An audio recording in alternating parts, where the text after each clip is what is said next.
Good morning, everyone. Welcome to Shrink Tank Live. This is our weekly morning show to discuss hot topics that have happened throughout the week. I'm Brianna Campbell. I'm one of the psychologists here, and this is my awesome co host. Oh, I like that. Beautiful. Awesome. Yes. Yes. I'm Mike Harris. I'm one of the clinicians here and a part of Shrink Tank as well. And we are so happy to be here. We're going to dive in. Yes, it's So we really have to be real about this episode. Yes. This is going to be a real episode. I think so. Just get ready. Get ready. I'm but ready. so the really interesting thing about this, I love this episode and I love the change. We're calling it the big black change. Because originally, we were going to have a whole different episode, different, host. And you came to me and said, hey, I don't think that the team has really thought about Black History Month, and the month is about to be over and we haven't done anything live. We haven't done anything for the show, so we should probably make a change. Right. Yep. Yeah, absolutely. And so, of course, the powers that be, without hesitation, Right. said, yes, you guys go with it, flow Yes. with it. So here we are. Yes. And we're kind of ready. So I love that. And it got me thinking about how many companies and groups and organizations really just go through the month of February. They know it's Black History Month, but they really don't take the time to do something intentional, right? It's just kind of like, hey, it's Black History Month, yay! And people aren't really doing anything. And so it made me think about a few questions like, do people feel intimidated? Do people really want it? Are there people of color that are in their workplace saying, yeah, hey, I want to be acknowledged. I want this to happen. Are there some people of color that are like, I don't. Like, Right. I don't want to acknowledge Black History Month. I don't Right. want the spotlight on us. Yeah, I don't want to kind of go there. It's uncomfortable. It makes other people uncomfortable, all of that. So I kind of wrote down this question, do you think acknowledging Black history in the workplace is an uncomfortable thing? Do you think it's an anxiety-provoking thing for organizations and companies? Or do you think it's something that really brings the community together on a different level? Yeah, I think it depends on the organization and kind of the culture of the place. But I've worked in organizations where there is a tangible, palpable discomfort of Yes. not wanting to do the wrong thing or not wanting to do too much or not knowing what to do at all. And I've also been in places like here where it's like, I'm not quite sure what to do, but please feel free to take the reins and do whatever you feel, and we trust your judgment. And so I definitely think it depends on the culture of where you are. Yeah, yeah. And I think that there are some companies that absolutely would want to do something. They just don't know where to start, right? And so I think it's really interesting because I think people have that, hey, we would jump in, but what do we do? And then do we ask the people that we want to do it for, and are they going to be offended? And then, but if we don't ask them, are they going to be offended? It's a catch-22. Exactly. Like, so I single you out, but I don't. Like, I don't know. Exactly. The people are like, are you asking me because I'm Black? Well, actually, yeah, because it's Black Yes. History Month, but then, I don't know. Is this not the one time I can do that? Exactly.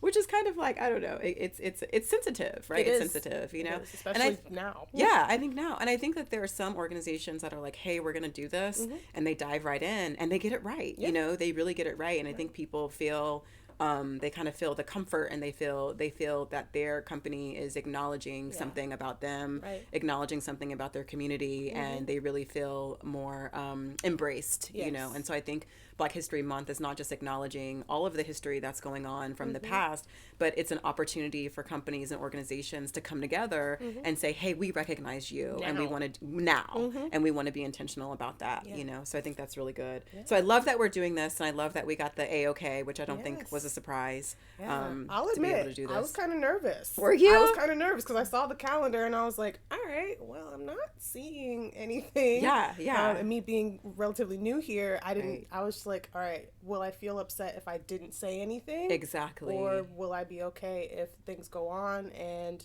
I do say something and it's uncomfortable? It's a discomfort either way, but it's a matter of being able to sit with yourself and wondering like, all right, I'm gonna be mad if the whole month of February went by and I didn't say anything. Well, you know what? I think it was so interesting because I had a moment where after we had our discussion, I kind of was like, and I'm telling you, it kind of was not on my radar. I mean, I was just like going through the day, going through the week, kind of chuckling along, trucking along through the month.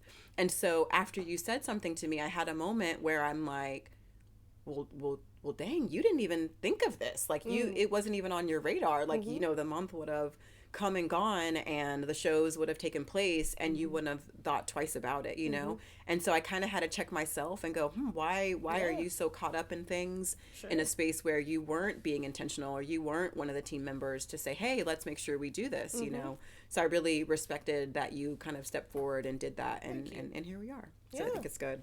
And thank you for doing this with me. Yeah, absolutely. So another thing is like, what do you think outside of organizations and outside of the workplace, you know, what's the positive impact on communities everywhere? So these are, you know, Black communities, Black and brown communities, white communities, you know, other communities, other nationalities and ethnic groups.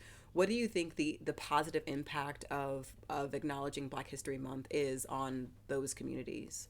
I think it's the idea of being seen on purpose and being recognized for the good that happens, but also painting the full picture of what history looks like. I think sometimes Black History Month often has like, it can have a negative connotation of depending on where we want to focus. Like, do we want to focus on slavery or focus on X, Y, or Z? But also embracing the past as well as really looking into the future and really celebrating what's happening right now. Like, there are so many amazing things that are happening right now. And so I think it's a place of pride, at least for me. I know we were thinking about talking about like that Google commercial of like, I cried the first time I saw it. I was just like, first it started with Beyonce, so I was just you were just sucked in, in it from that moment. Exactly. But then as it moved forward, it was like, wow, like we really are pioneers, and we really are people that have overcome so many things, and yet still truck through, but like just still work through things and still accomplish such amazing things. And even though it might not be what we're setting out to do, we make it work. Yeah, we make it work. And it was interesting because I love that commercial. It was so heartfelt. And then I saw some of the controversies that popped up after the fact, where people are saying, "Oh yeah, well, it's just another way that people are, looking at Black people as like kind of like what is it, like sensationalism? Like, oh, you're a dancer and you're a singer, and I'm gonna go and Google you and see how fascinating you are because whatever." And I thought, wow, it's so easy. I think sometimes we're so easily minimized, where it's like, this is an amazing thing. And at the same time, people are still finding the negative in it, where, you have people, yes, they're entertainers and they're athletes, but they've done, Beyonce, Prince, Serena, Venus, LeBron, LeBron, people have done, Kobe, who we'll talk about, have done these amazing, things. And although they're musicians and athletes, that's not all that we do. But that commercial happened to be highlighting those things. And the searches for Google happened to be highlighting those things. So, it was just interesting. I think that it has a positive impact on the community. And I think that I always reflect on not just me as a person, but I think being a parent, I'm reflecting on the world that my daughter is in right now, as a child, but also the world that she's going to come up in. Yeah. And I think about, wow, what is it going to look like when, she's in high school, or what is it going to look like when she's my age? And I think it's some of the probably the same conversations that my mom was having, when she was born in the 50s. And so the struggles of, desegregation and just a lot of the different things that she experienced, interracial relationships, being controversial and illegal in some states. And then just the difference that what it is now is so different. Right. So I think about my daughter and think about, wow, if they continue to acknowledge and we continue to grow from it, it will be such a beautiful thing for her, so it's fabulous. So I think that there are a lot of things that are going on during Black History Month, and in Charlotte we have the CIAA tournament. And I remember we were having some conversation because you just moved here from Florida. I did. And I'm like, oh, you going to CIAA? Yeah, and I was like, so what's that? I don't know what that is. How do you not know what CIAA is? So I said, you know what? I'm not going to give you the rundown right now. I'm going to wait until tomorrow. You did. Because there are other people out there that need to know what CIAA is and what it means in Charlotte. And so I'm here to educate you and you. Okay. All right? Get ready. I feel like I should buckle up. Because I think that this is a really powerful thing, not just for Black history, but in the Black community and how the Black community really comes together and positive things that are happening, like just us coming together, embracing each other, but then the money that is brought to the Charlotte community. So what is CIAA? So CIAA, I kind of took some notes to make sure that I'm on point with it. So CIAA is the Central Intercollegiate Athletic Association, and that really consists mostly of historically black college and universities, HBCUs, so schools, their athletic teams, coming together in terms of their divisions, like Division II basketball. And so the CIAA basketball tournament is what happens and what has happened the last 15 years in Charlotte. Wow. This basketball tournament for men and women has been going on for the last 75 years. So this is a really strong tradition, the CIAA tradition, but in the last 15 years, it's been in Charlotte. The amazing thing is that it has brought over 100,000 people. I think they said this year alone, because it's the last year, they're expecting 130,000 people to be brought into the community and to celebrate, during this week and this upcoming weekend. The last year in Charlotte, right? Yes, the last year in Charlotte. So it always takes place the last week in February.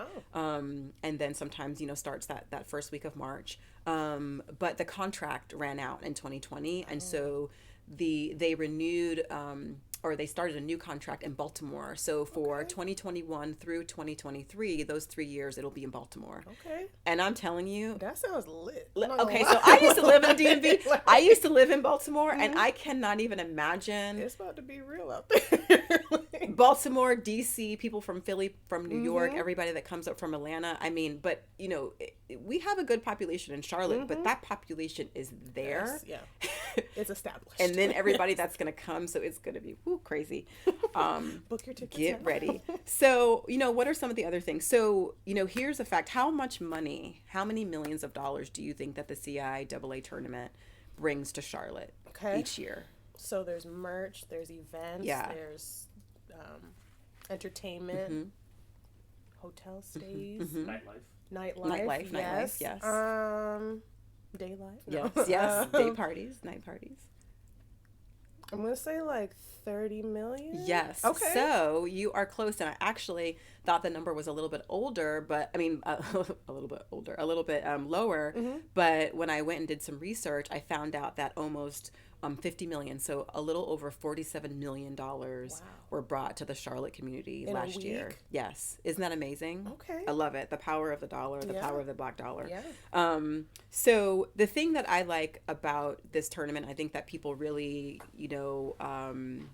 kind of flock to, it's not just the basketball tournament, right, but it is really this kind of, black cultural phenomenon that happens. The first year that I attended, I actually worked a job uptown, and so I said, I'm just going to kind of walk, I'm going to walk uptown, and I looked around, and honestly, Charlotte felt black. I was like, where am I? Oh my gosh. I mean, it was beautiful. Like, I just saw people of color everywhere. Not that I don't like, others, but it's great. But it was just a beautiful thing to see the city that way and to see so many things going on.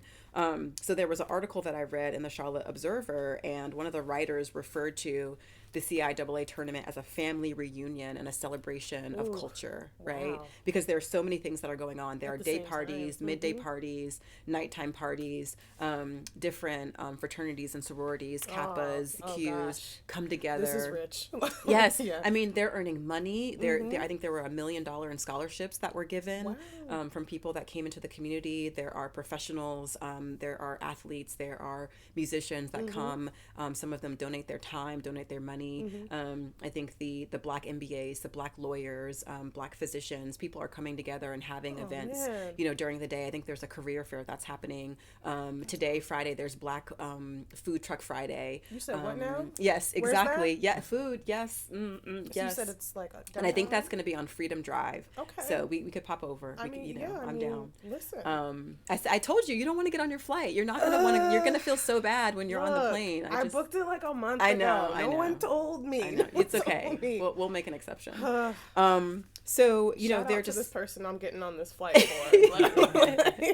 She doesn't really want to come to your wedding because I do. No, also, can you bring it here? Like. So, but it's one of those things that I think is just a beautiful event that takes place, in the Charlotte community, and I commend Charlotte for being a champion for the CIAA tournament and for historically black colleges and universities. For undergraduate, I went to Tennessee State University in Nashville, historically black. Yes, shout out TSU. Right. So I just had a phenomenal experience there, and I love the tradition of celebrating these schools and celebrating the Black community. So it's been good. That sounds amazing. Did you get an education? I did. Yes. I feel sad, but yet still excited. Yes, like, it's oh good. wow, it's something that I can go to next year. Yeah. I will have to book another ticket. Exactly. But that's okay. But it'll It's be okay. good. It's It'll okay. be good. Cool. So I just thought it was so interesting, thinking about March Madness coming up, Mm-hmm. CIAA, and then, Kobe, right? So they Yeah. had the memorial. The public memorial. Yeah. And so did you watch it? Did you see it? So here's the thing. I didn't watch the whole thing. I watched bits and pieces Right, just for same. my own like personal self-care. But I did watch Vanessa's speech. Yes. And like Alicia Keys performed. I think Beyonce performed Yes. as well. And Michael Jordan's speech Yes. I watched. And Oh some my of goodness. Shaq's speech. I just thought it was a beautiful celebration of life. beautiful. And just to be able to intentionally celebrate kind of like a legend. Yeah. And his daughter. Right.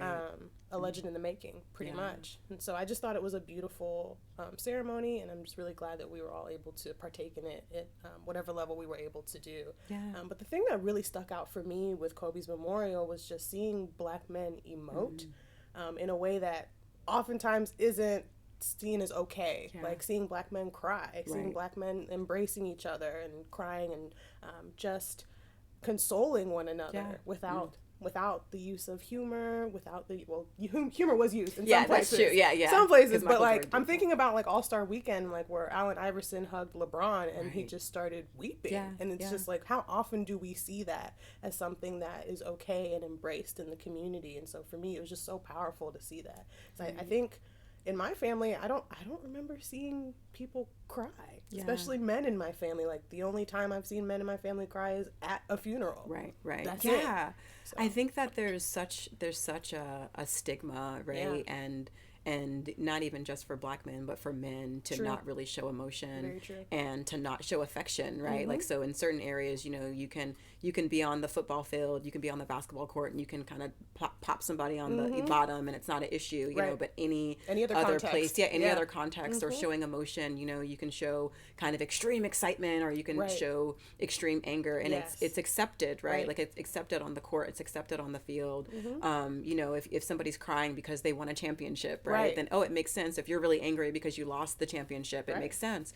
But if we see those other men in space, especially Black men, where they are really Yes. angry or they are having passionate emotional moments, Mm-hmm. it's really looked down upon, it's frowned upon. And so I love the acknowledgement, Yeah. that you make to say that memorial, not even the memorial, but I feel like, Just the whole- unfortunately, but Kobe's death kind of gave permission for people to do that publicly Yeah. and for the world to really embrace it, Yeah. right? Because everybody said, hey, I can empathize, I understand, and I'm not gonna, kind of clown you. I think Michael Jordan talked about that, right? Like being a he's- meme again. exactly. He's like, I know this is gonna be a meme. I told my wife I wasn't gonna cry. But I'll do it for you. Yeah, but here it is, here it is, and it's beautiful.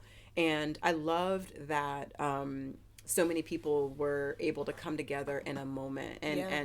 And I think about not even just, the memorial, but it makes me think about how can we really honor people, in this space today? How can Right. we really acknowledge people and make sure that we're taking the time to kind of praise people and really acknowledge them, in Even some while they're positive here. way. While they're here, Yeah. It reminds me too of especially just with the idea of LA Mm-hmm. and like I can't believe it's almost been a year, but since Nipsey Hussle died. yes. And like LA's taken some hits Yeah, within yeah. the past couple of years in terms of like community heroes and but just that I think that's the last time I saw like again Black men really emoting of like Nipsey was someone who I really looked up to, someone who felt just like me, was in my community, was in my hood, was in like he had bigger plans, he had all these people things felt so going. connected to him. Yeah, That's right. I did too, and I Yeah. was like, I hadn't even listened to Victory Lap yet, and yet here I am crying, and I Yeah. watched his memorial as well, and seeing Snoop up there crying, and seeing YG up there talking about like how he'll never get to see their daughters grow up, and those pieces were just so powerful to see.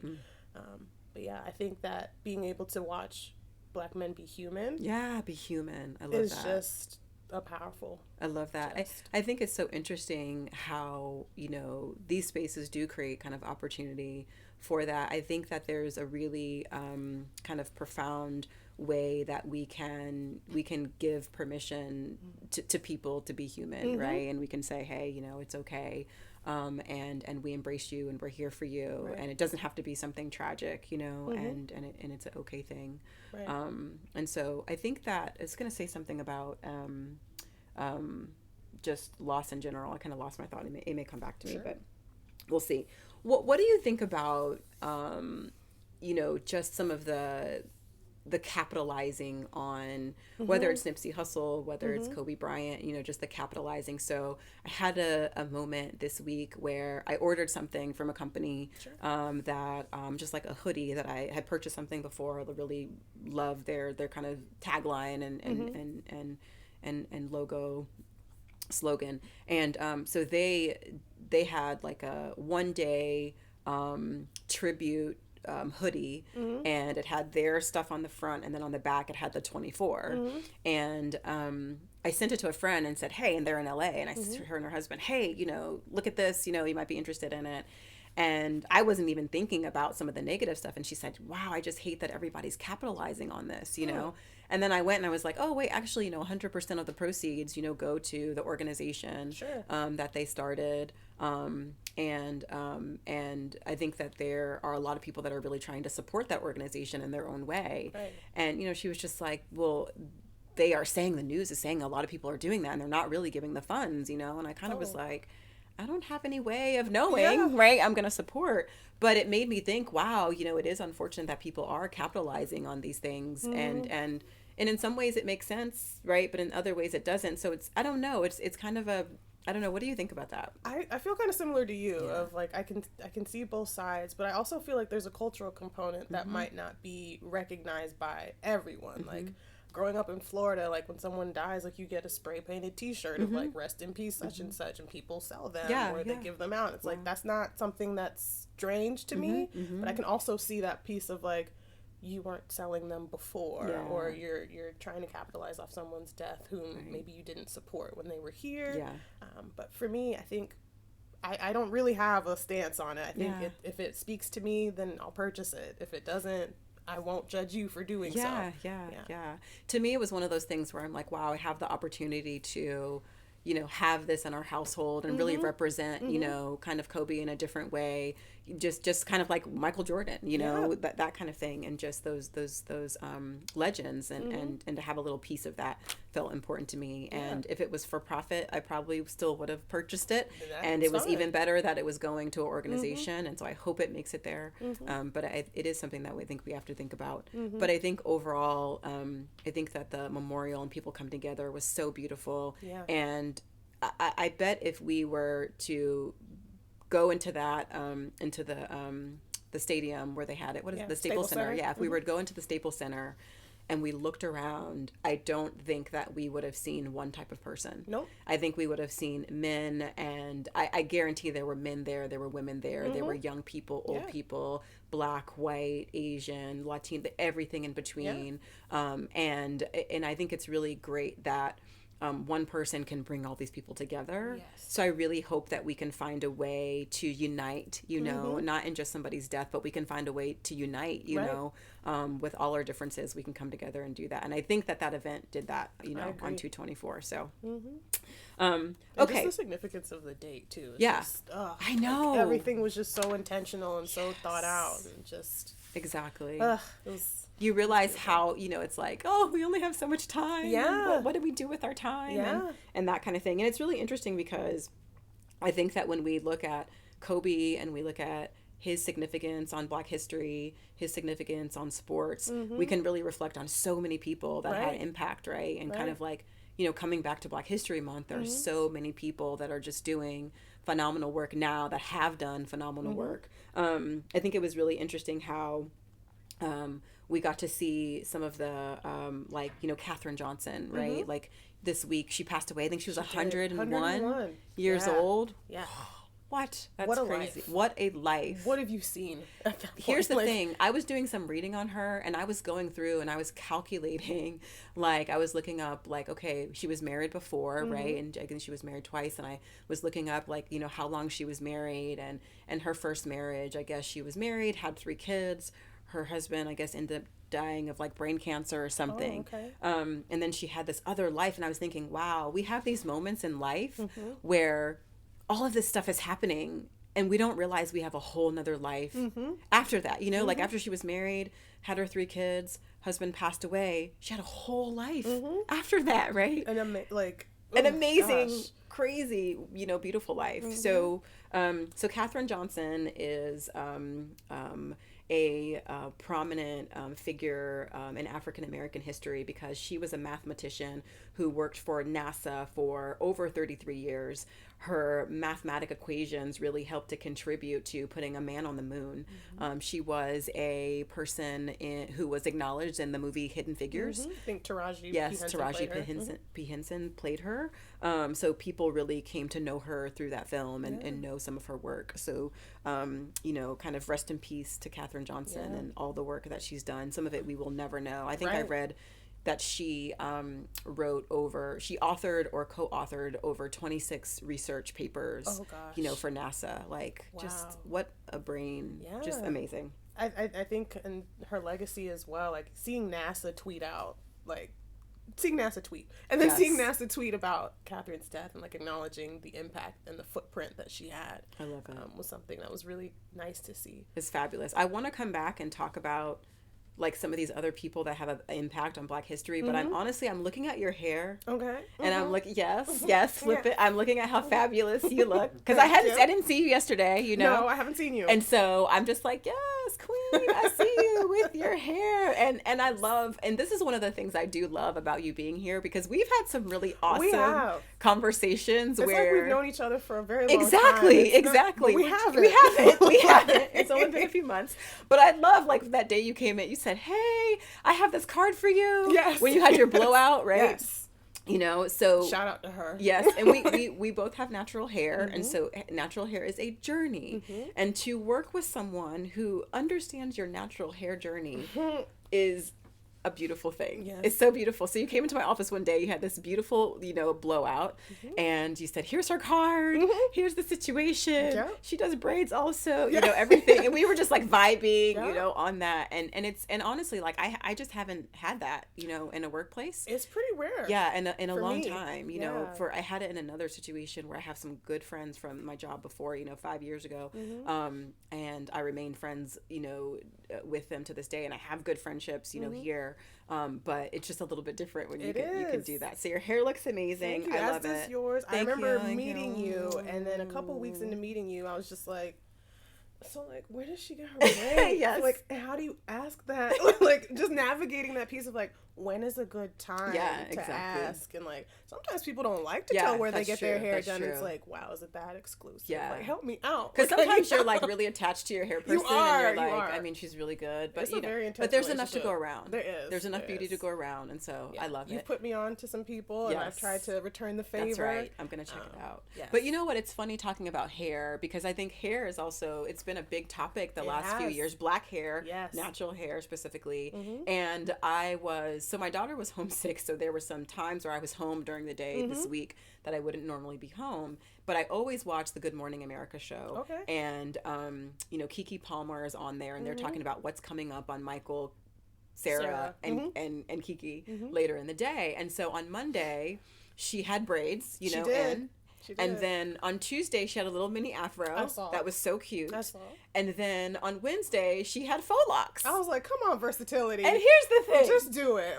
Nobody no one said anything.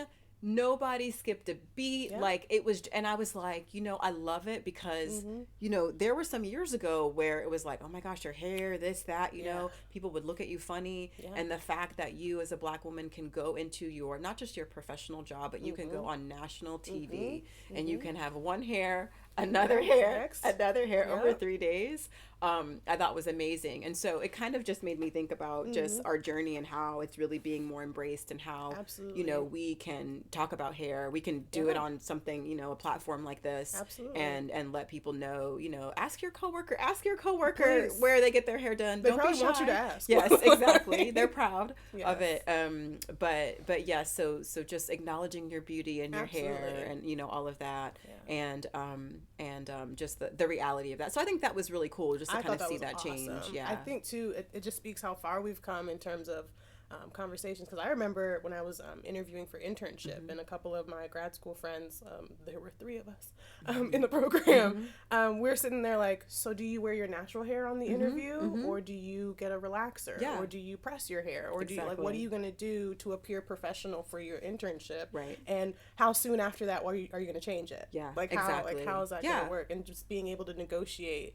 Sometimes feeling like there's a need to negotiate your blackness when it comes to your hair in the workplace. And so seeing Kiki do that was just like, it's beautiful. It felt revolutionary, honestly. You know, it's really interesting because I think if we talk about, you know, black hair, we talk about natural hair, and a lot of times we really focus on women. Yes. But men have some of the same journey. You know, I was having a conversation with a good friend, and he was talking about really being on trial, and I'm like, oh, I love your beard. And he's like, yeah, I had to get rid of that. You know what I mean? For the trial, and just, you know, whether it's, you know, exactly. Having a full beard, having a low beard, having your hair natural, having it cut, you know, low in a Caesar, or having kind of a mohawk, or having more hair on your head. I mean, that's also controversial for men in some positions, right? You know, so I think it's really interesting to be able to bring it back to them and know that some of that struggle is really there, but also how they're in a space where they're being more embraced and they can wear beards.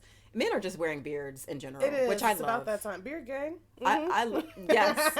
Yeah, a beard.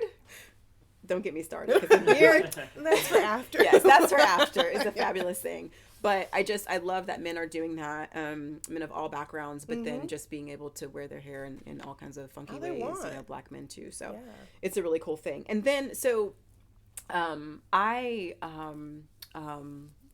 what was it? Hair Love. Yes. You were like, you made sure I saw it. I was like, did you see it? Yes. Oh, through tears. I'm just like, did you see this? So beautiful. Oh my goodness. I was so 6 minutes, really sent me into something. Yeah. And I was like, I thought I watched a 45-minute film, and it was 6 minutes. It was beautiful. Of such, and something that's so easily identifiable. Like something I can identify with immediately. Just waking up and seeing your hair and being like, so what are we doing today? Like, I have lived that journey. Yes. Many, many weeks. Yes. My daughter's hair is in braids now because I'm like, I can't. My hair's in braids now because I'm like, I can't, which means I don't want to deal with my hair. But I remember, you know, just watching the videos. I mean, literally doing what Hair Love showed, you know, being frustrated. Yeah, watching the tutorials. I mean, I remember when my daughter was little, for like the first year and a half, I had a friend. I'm like, can you braid her hair, please, for me? And finally she was like, look, you need to do this. You need to learn. It's going to look janky and ranky for a little while, but then you're going to get on it and it's going to be beautiful. And so, you know, and I learned, you know, to do it. And so I just, it was so real and so heartwarming, but then the element of the mom and her journey with cancer and just, I mean, can you imagine like going through something and you lose your hair, right? And we know that there are people that are watching that have experienced that, right? And how much to all of us our hair is identity, you know, it's expression, it's so many things. And then you have that loss and the beautiful, I just think of it, the beautiful picture that the daughter drew of her with her, you know, the crown on her bald head. Gosh, and just that was personal. It was me. so beautiful. Like, I personally identified with that. If you haven't watched, not watched Hair Love, please go and check it out. It won an Oscar for Best Animated Short this past year at the Academy Awards. Please go check out Hair Love because it's heartwarming and beautiful. It is. So I love that. So I think, you know, just talking about kind of hair and blackness and just getting the opportunity to really do this, it's not something we do every day. No, you know? We're not kind of sitting around. This is like the first time in my career. Able to do something like this. So it's a really awesome thing. But coming back to, I kind of had that little interruption, but about hair and all that. But coming back to Black History Month, we talked about, you know, Katherine Johnson, and there are, you know, some other people. And I love that we had this, you know, like this opportunity. Kind of give that to you because there were some people that we really wanted to acknowledge. Yeah. I love that you have Shirley Chisholm, is it right? Shirley Chisholm there, especially in this kind of political environment that we're in. So she was the first African American woman to run for president. Is that right? I believe yes. so. And so it's just a fabulous thing. But yeah, so like talk to us about some of those people. Before I start, I want to say, of course, by no means is this like an all-inclusive list. Absolutely this not. is just a couple people that were on my radar. But yeah, I brought up Shirley Chisholm because she was she was the first Black woman elected to Congress in 1968, which is not that long ago in the grand scheme of things. And I think what really stuck out to me was her slogan, like how Obama had the slogan of like, I think it was like the hope or like, yes, we can. Yeah. Hers was unbought and unbossed. Wow. Listen, I read it and I was like, I'm closing my computer. I feel like I've been through something. I don't understand. Unbought and unbossed. I was like, t-shirts. Where's my t-shirt? Exactly. Exactly. Yes.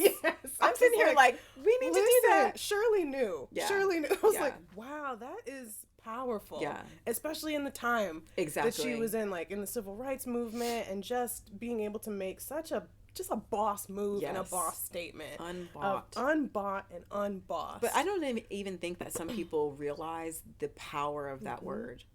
Unbought. Because we were bought and sold. Right? Like, I mean, like, literally. People don't want to talk about it, but it's just a fact. And so just the power of that word alone, right? And they weren't ready. No. 1968. No, they weren't prepared. Ready. They were not prepared. They didn't want to smoke. They weren't prepared. They weren't ready. But, you know, but she brought it. So go ahead. Yeah. And then the other quote that really sticks out for me from her is, if they don't give you a seat at the table, bring a folding chair. Wow. And it reminded me of Solange's album immediately. Yes. Solange has an album called A Seat at the Table. Yes. And it's just an iconic piece of work. Wow. And so I just wanted to shout her out because of just her boss moves and how terrifying that must have been at the time, to be living in that kind of like, it sounds like just that actualization of self of like, I know what time I'm living in, and I know I'm doing this for more than me, and I'm making moves in just the things that she did, like talking about gender equality and gender rights, and it was just, I just saw the quote and I was just like, this shut it down for me. I want my shirt immediately. Yes, I didn't know about that, and that just, it definitely had an impact on me, and I loved hearing that, and it just, those two words together, they mean something really significant. Absolutely. You know, so I love that. Yeah. All right, who else? Yes, so another person I wanted to bring up was James Baldwin. Okay. He's a novelist and a playwright. Yes. I just brought him up because he is someone that I admired for living solemnly in his truth as a gay Black man, and someone that just refused to lie about what was happening in the time of being Black in America, and he moved to I think Paris or somewhere in Europe, but just telling the truth no matter what was going to happen. And he just painted such vivid pictures with his words, and sometimes they were highly uncomfortable for me to read, so I just can't imagine what it looked like for anyone else. Exactly. But one of the quotes that he stated, and it really goes with something we were talking about, is that he expected to be historically despised while living and acclaimed while safely dead. Wow.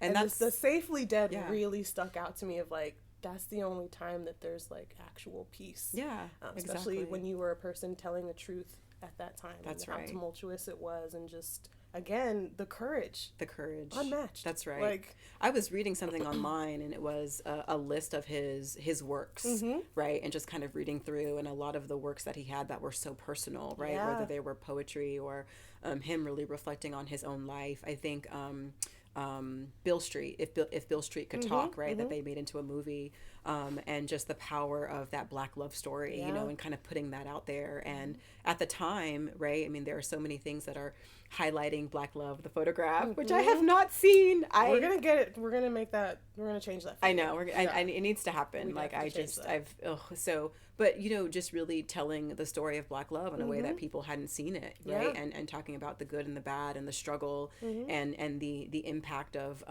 you know, kind of the systemic, you know, problems that are happening, and how that even impacts, you know, Black relationships and Black love. And he was writing about that, right? And putting it at that time and putting it out there, and people didn't want to hear it, and some people didn't even want it out there, right? So I think that he's a really powerful person, and I love that, you know, these are intellectuals, right? Like these are, and it's not that we are not acknowledging the musicians and the athletes, because we did that. We talked about that before, but there are so many Black intellectuals that we're not talking about, right? Because we didn't talk about Katherine Johnson for a really long time. No. You know, 101 years. And she was really highlighted in the last probably, couple years. 15 years of her life in a certain way. And so there are so many people that, that are really unmatched in what they do, and they may never get a highlight, right? You know, they're doing their job kind of every day, right? And really having a significant impact. They're writing, you know, in the privacy of their own home and their own hearts, and doing this profound work. And so we have to acknowledge that, you know, as well. Thank you for saying that. Yeah, absolutely.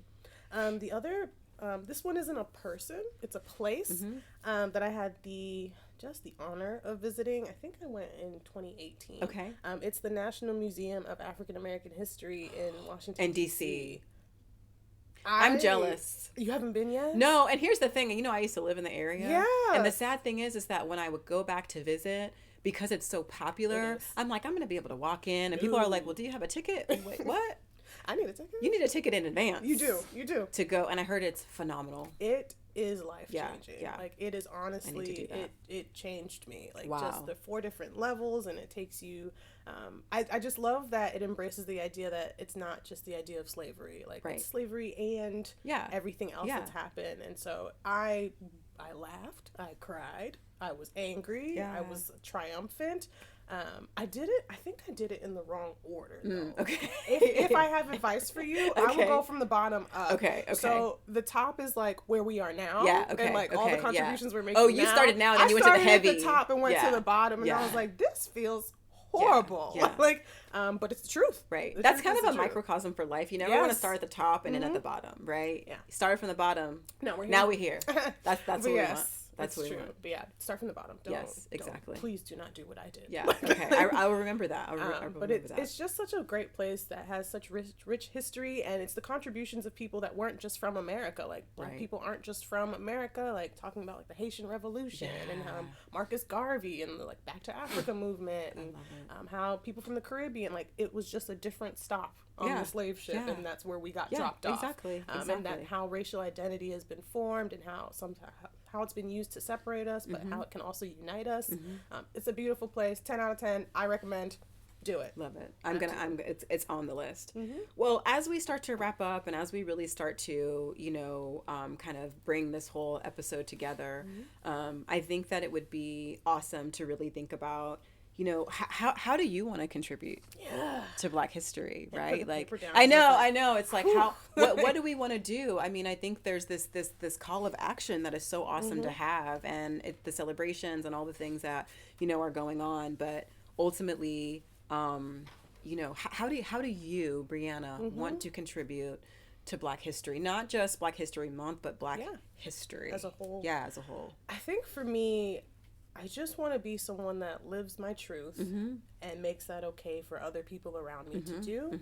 And then within the sphere of mental health, I think I got into the field because I saw the lack of representation, and I saw growing up where I did, always hearing the messages of like, I'd go to therapy, but there's no one in there that looks like me, or I don't want to have to explain my existence and then get therapy. Like, it's already hard enough to have to go. And so for me, what I want to contribute to Black history is being a person that offers mental health services, or does things like this, like just making conversations about mental health more relatable and more common and less scary and uncomfortable. And so for me, that's honestly my, like, I have it written in my little notebook, like my mission of like bringing that to every person that wants to hear that and making it something that is able to be received by all. So even if you don't ever get in a therapy room, you have things like this that you can watch, or creating content that you can see, whether it be written or video, what have you. I think I just want to get the message out as much as I can that getting mental health treatment is okay and necessary, and community is good, and that stigma needs to go. Yeah, absolutely. I love that spin. I was thinking about this, and just it's a lot harder than I thought. It was. I'm just like, I said it to you on the phone, and I was like, wait. Exactly. Like, what how do I really want to contribute? I love what you said about being your authentic self, because I think when we really bring that, we do and this is everyone. We change Yeah. history, right? We have an impact on the world. So I love that, like as a Black woman and a kind of being in a unique space as a professional to be able to do that, especially a mental health professional to be able to do that. For me, I think that when I started really thinking about how I want to contribute, I started really thinking about my daughter and really kind of the younger generations. And as a clinician, I do a lot of work with young women, right? So, you know, adolescents and high school, college, young adult women, and really figuring out how to get them to be empowered in their place. So if we think about Katherine Johnson's, you know, her intellectual ability and how she really could have dumbed that down, right? Thinking about people like, you know, Shirley Chisholm, who said, hey, this is what I'm going to do, and I'm going to do it in an unapologetic way. Exactly. Exactly. Oh my gosh. And so I really feel like there is power that I have as an adult woman to really pour into those young women, you know, and to really create an energy and a confidence, you know, in them so they can go out into the world and do something that might be, you know, community changing, world changing, right? Because we talked about the fact that, you know, Black history is American history, and you said Black history is world history, right? Like it's world history, you know? And so, but I think if I can really pour into the young, you know, women of color, that I can have some impact on the world. So that's what I want to commit to doing. I absolutely love it. And I agree. I think empowering and giving people the tools that maybe we didn't have or didn't know about until a different time. But yeah, I love that. And I love that we did this. Yes, I love that we did it too. Yes. Okay. This is amazing. So yes, thank you for joining us and for tuning in. You know, come and see us next week for another amazing show. And we can't wait to see you then. Happy Black History Month. Yes.